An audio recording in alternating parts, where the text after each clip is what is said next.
La Roma que viene a nuestras mentes cuando evocamos su nombre es la Roma de los emperadores, la Roma de los grandes monumentos, la Roma de los soldados perfectos que conquistaron el mundo, la aeterna Roma. Pero poco sabemos de ella en sus orígenes. Todos recuerdan a la loba y a los pequeños amamantados a orillas del río Tíber, mas no así quiénes fueron no solo aquellos gemelos que en fratricida acción establecieron los cimientos de la gran urbe, sino quienes los acompañaban. La gran ciudad inició como una pequeña aldea al margen de otras establecidas en aquella región denominada Lacio.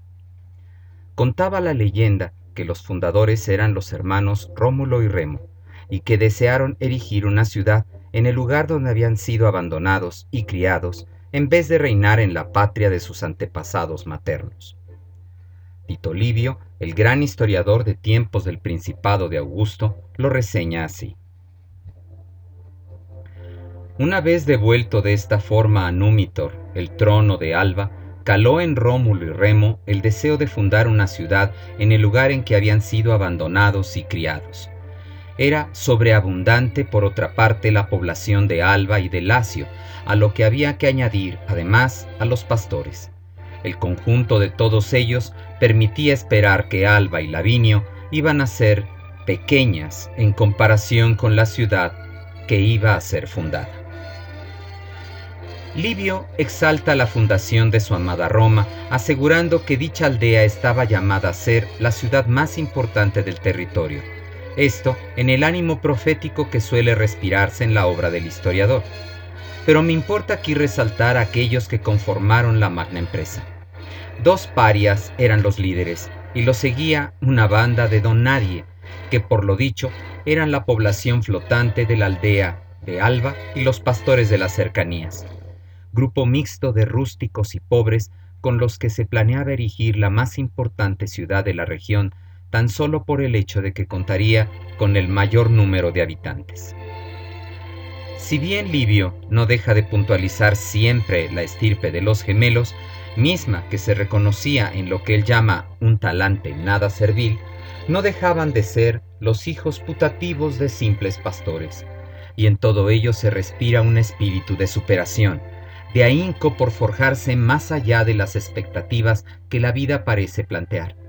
Surgir de la nada para elevarse a lo más alto, espíritu agónico que llevaba al triunfo, mismo que se trae en la sangre, que se hereda por poseer los más prestigiosos antepasados, porque el origen de Roma se vinculaba con el final de la fabulosa Troya. Imbuido por el espíritu augusteo que denominaba el propio autor en su época, Livio sabe que escribe la historia de su gran urbe. Evocar los hechos gloriosos del pueblo que esté a la cabeza de todos los de la tierra, presumía. Dicha presunción no era tal en aquellos años, luego de la batalla de Accio, que había permitido a Roma el dominio del Mediterráneo y cuyas ganancias auguraban el éxito en empresas mayores, como corroboraron los herederos del título César. Pero, ¿qué pasa si se busca la información de esa misma historia en otro autor? ¿Cómo narra éste los hechos y qué dice del preclaro principio de la Urbs Roma?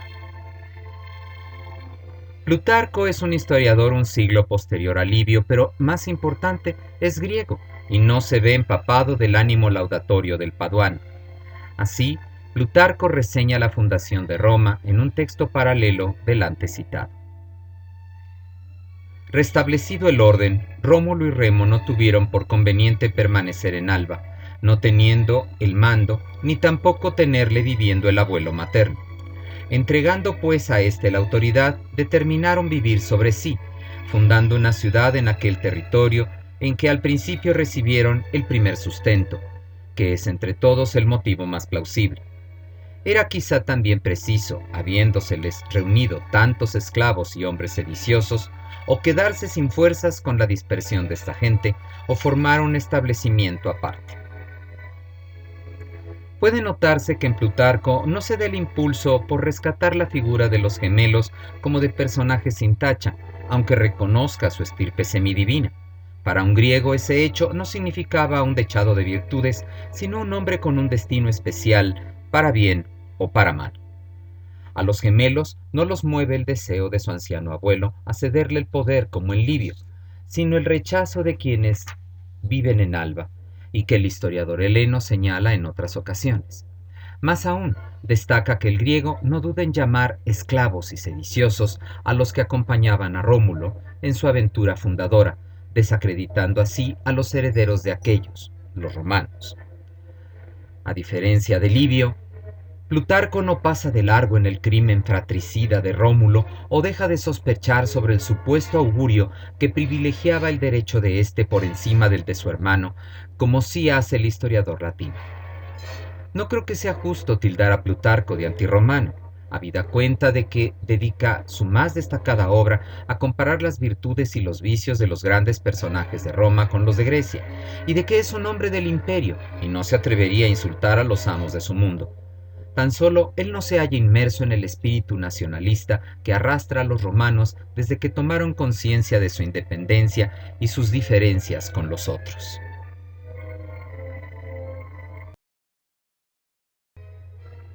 Para nosotros, nacionalismo es un apego por los usos y costumbres de nuestro territorio, una tendencia a exaltar la personalidad que nos hace especiales, que nos define. Pero ello solo es posible si nos comparamos, si nos diferenciamos de los vecinos, de los otros.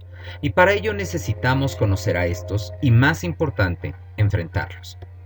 El término nación se origina en el latín natio, que a su vez proviene del verbo nascio, nacer, implicando con ello que existía un vínculo entre el acto mismo, el pueblo en medio del cual acontecía el nacimiento, y el territorio donde esto ocurría.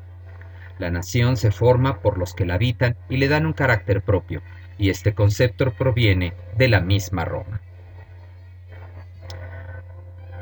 Quienes tomaron conciencia de su diferencia y la encumbraron como el mejor medio de ser, y lo hicieron como ningún otro pueblo antes de ello, fueron los romanos. Fundamentados en una moral rígida, sostenida en una religión fría, cuya mitología no se oponía a ninguna de las dos, pues le atribuye a sus dioses la misma moral que preconiza, envuelven a la moralidad, que no son sino las costumbres, como bien recuerda la etimología de la palabra, en un halo de sacralidad, por lo que de ella se emana las virtudes como sagradas. Estas ideas estaban ligadas al deber, impuestas a la casa y al Estado, de adorar a los dioses. Aquí es donde se ha de encontrar la raíz de ese sentido del deber que caracterizó al romano en su mejor aspecto. A menudo le hacían parecer poco interesante, pero podía llegar a ser un mártir por un ideal. No discutía acerca de lo que era honorable o justo. Sus ideas eran tradicionales e instintivas y las sostenía con una tenacidad casi religiosa, dice Varro. ¿Cuáles serán estas virtudes? Ante todo, la religio, reconocer la subordinación a un algo extremo que ejerce una fuerza vinculatoria sobre él. En un hombre religioso brillará la más alta pietas, y ser un pius es reconocer los derechos divinos que también se perciben en los padres, los mayores, los hijos y los amigos, la patria y los bienhechores. Con todos ellos hay deberes, pero también afecto, conformando un código no escrito pero voluminoso de sentimientos y conductas. Junto a estas dos virtudes se precisará de gravitas, un sentido de importancia de los asuntos, una seriedad de las intenciones y que se opone a la frivolidad, la levitas, que tanto despreciaban los romanos y que señalarán en los pueblos de Oriente, dando pie a un sentido de desprecio que raya en la infravaloración de los demás. Subsidiarias de la gravitas había una pléyade de virtudes: constantia, firmitas, disciplina, industria, clementia, frugalitas y virtus. Esta última casi una consecuencia de las otras, conjunto que los romanos respetaban y fomentaban, virtudes del campesino y del soldado finalmente. Como señala Varro, moralidad extrema que parece insípida y poco interesante porque no da espacio a la capacidad intelectual y creativa, a la imaginación y al sentido de la belleza, al ingenio, al atractivo personal y que tanto admiramos, diría yo, en los helenos. Sin embargo, fueron aquellas virtudes las que auxiliaron a los romanos en sus primeras luchas contra un medio hostil. Rómulo no dirigía sino un grupo de taimados rústicos y se establecía en un territorio en medio del desprecio de sus propios vecinos. Todas estas virtudes podrían resumirse en la llamada segueritas. Segueritas para con otros y para con uno mismo. De aquí, creo yo, nace la consecuencia de que era un pueblo superior, esa conciencia orgullosa de una nación que habían forjado y sustentado por siempre en estas cualidades. Todos aquellos pueblos que no tuvieran esta grandeza de miras no podían ser sino civilizaciones endebles que estaban llamadas a la dominación. Y la historia parecía darles razón. Este modo de vida y cualidades descritas es lo que entendemos como nacionalismo, pero que los romanos llamaron mos maiorum, las costumbres de los antepasados, de los mayores, una de las fuerzas más poderosas de la historia romana. Constitución política, armazón judicial, cualidades morales que se unen a las normas y los precedentes no escritos, pero que son inspiradores del deber y la conducta, tradición de principios y costumbres. Mos maiorum que invoca el soldado, el campesino y que repite el estadista y el poeta, demostrando que la tradición no perdió fuerza ni en los tiempos más turbulentos, y en ese aspecto sí que se diferencia de todas las demás naciones de ayer y de hoy. Ningún romano soñaba siquiera con destruir lo antiguo, simplemente porque era antiguo. Traditio fue un ideal hasta tiempos del Bajo Imperio, porque la traditio sustenta la ley, y la lege es el mayor obsequio de esta magna civilización. Las primitivas prácticas rituales acompañadas de invocaciones solemnes que cristalizaron en un derecho sagrado contribuyeron a desarrollar este genio jurídico. En las leyes del Estado se reflejó la santidad de aquel derecho sagrado. La ley suponía obediencia y no se le defraudaba, dice Barrow. Los romanos gozaban de una estabilidad de carácter que con el tiempo les aseguró la estabilidad de su imperio. En hermosa paradoja, un pueblo de costumbres anticuadas y en cierto sentido anquilosadas siempre marchó adelante y puso el progreso al alcance de todos, incluyéndonos a nosotros, sus herederos. De tal suerte, el romano supo construirse sobre la base de su propio sentido de ser miembro de un pueblo, pero no tomaría plena conciencia de ello si no lograba contraponer esa construcción a la de otros. El concepto de nacionalismo se desarrolla a partir de una perspectiva de identidad que, como señalé, en el caso de Roma fue producto de su singular historia constituida desde su tradición. Pero debemos tomar en cuenta que también una identidad nacional no lo es mientras no se enfrente con una visión diferente. Roma haría de esa característica la razón de su nacionalismo posterior. Así, el nacionalismo romano se sustentaba en un complejo de virtudes que se consideró perfilaban la sociedad de la urbs, y lo hacían tan únicos que incluso podían darse a la tarea de criticar a otros pueblos que parecieran menos dignos. La virtus es cosa de hombres, porque se relaciona con la valentía, pero también etimológicamente porque proviene del vocablo latino vir, que significa varón, y se opone en su calidad intrínseca a la mujer, esto es, en su potencia sexual, en su virilidad. El romano nació para dominar, y así lo creía, de su hogar a su ciudad. Para Paul Bain, el romano era violento, incluso en su sexualidad.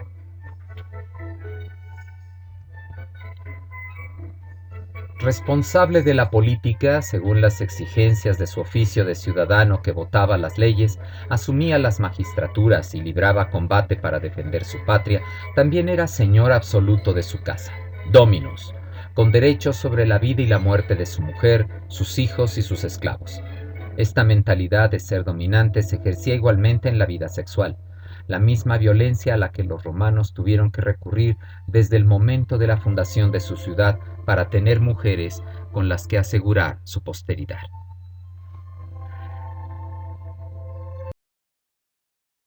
El mito que evoca Jean-Noël Robert en la cita anterior es el de las Sabinas. Rómulo y su banda de fundadores no consiguen que ningún pueblo vecino quiera tener relaciones de ningún tipo con ellos, mucho menos que estén dispuestos a compartir sus mujeres. De tal suerte solo les queda robarlas. Traicioneramente engañan a los sabinos y roban a sus hijas durante una fiesta. Los sabinos preparan su ofensiva con una cautela que casi parece diletantismo, ya que las sabinas se casan con sus raptores e incluso les paren hijos. Finalmente, los familiares de las mujeres llevan la guerra a las puertas de Roma y hubiera habido una carnicería de no ser porque las mujeres se interpusieron entre sus maridos y sus padres, levantando a sus hijos y clamando, según cuenta Plutarco. Fuimos raptadas por los que ahora son nuestros dueños a la fuerza y en contra de las leyes, y después de raptadas sufrimos el abandono de nuestros hermanos, padres y parientes durante tanto tiempo que nos ha hecho ahora temer por los que nos forzaron y ultrajaron cuando combaten y llorar cuando mueren. Ahora separáis las esposas de sus maridos y las madres de sus hijos, ofreciéndolos desgraciadas, una ayuda más dolorosa que aquella despreocupación y abandono. Sería conveniente que cesarais por nosotras, ya que os habéis convertido en suegros y abuelos y sois parientes. Mas si por nosotras es la guerra, llevadnos con vuestros yernos e hijos, devolvednos nuestros padres y parientes, y no nos privéis de hijos y maridos. Os suplicamos que no volvamos a ser prisioneras de guerra.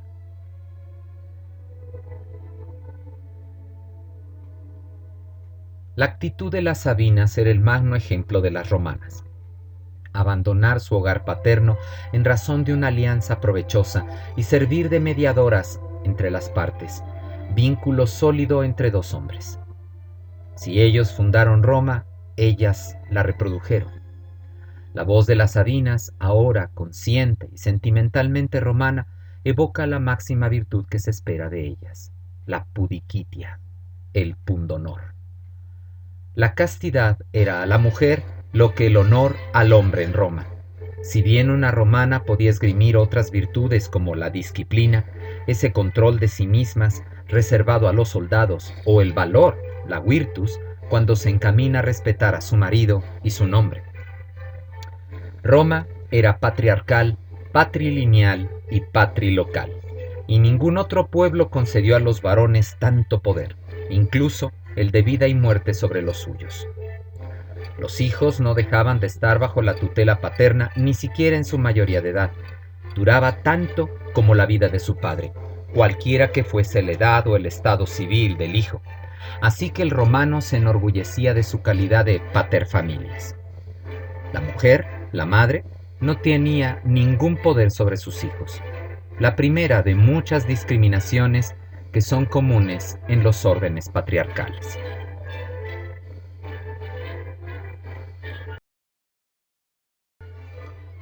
Nacer mujer en Roma implicaba el riesgo de la exposición. Este acto, que se sancionaba de ser un varón, se aceptaba cuando se trataba de las niñas, pues salvo la primogénita que debía criarse, las demás podían ser abandonadas impunemente. La razón es de índole económico.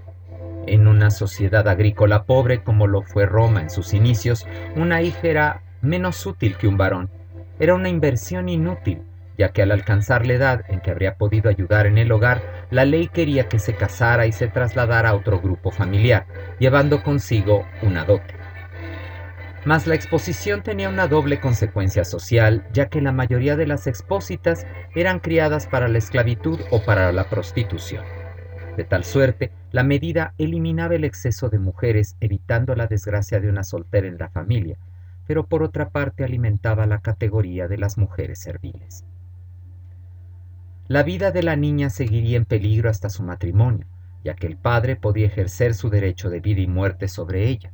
La ley sancionaba ese derecho cuando se refería al honor de la hija, la pudicitia. Y aquí nada atenuaba la falta. El stuprum, que nada tiene que ver con el término moderno, era cualquier relación sexual mantenida por una mujer honesta, o sea, no prostituta, fuera esto del matrimonio, o del concubinato. El padre podría también venderla y su vida cambiaría para siempre. Todo ello no debe hacernos suponer que entre la hija y el padre no hubiera afecto. Esto sería ir demasiado lejos cuando tenemos grandes ejemplos de amor paternal. Pero entre el honor y el cariño filial, siempre parece que prevalecía aquel sobre éste. Salvar esta etapa peligrosa se premiaría con casarse, y en muchas ocasiones se iría a vivir a casa de su marido antes de la boda, siendo aún púber. La edad requerida para el compromiso eran los 12 para ella, los 14 para él. Pero los padres no esperaban ese momento, y aunque jurídicamente no eran todavía esposas, muchas niñas iban a la casa de sus suegros cuando todavía jugaban con sus muñecas. La infancia más breve de la historia.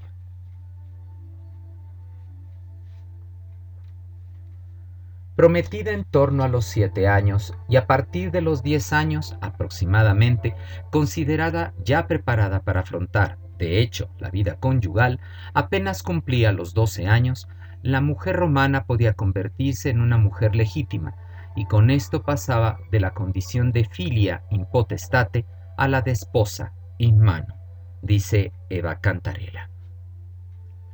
El término legal in mano significa que ésta se halla depositada en la mano del esposo, si éste ya era un hombre emancipado de su padre, o del suegro, si aún era el paterfamilias del marido.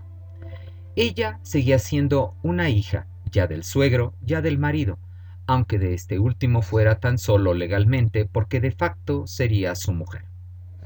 Empero, los antiguos ritos romanos parecen confirmar que esta situación tan denigrante no fue siempre así. Un viejo ritual matrimonial, la confarreatio, el más antiguo del que se tiene noticia y que consistía en dividir entre los esposos una hogaza de pan, simbolizaba la vida en común y la igualación de los cónyuges, pero fue abandonado y solo se preservó en el matrimonio del sacerdote de Júpiter, conocido como Flamen Dialis. El rito romano común era la coemptio, una compra de la esposa, pues el término provenía de la operación empleada para adquirir bienes de importancia social como animales o esclavos.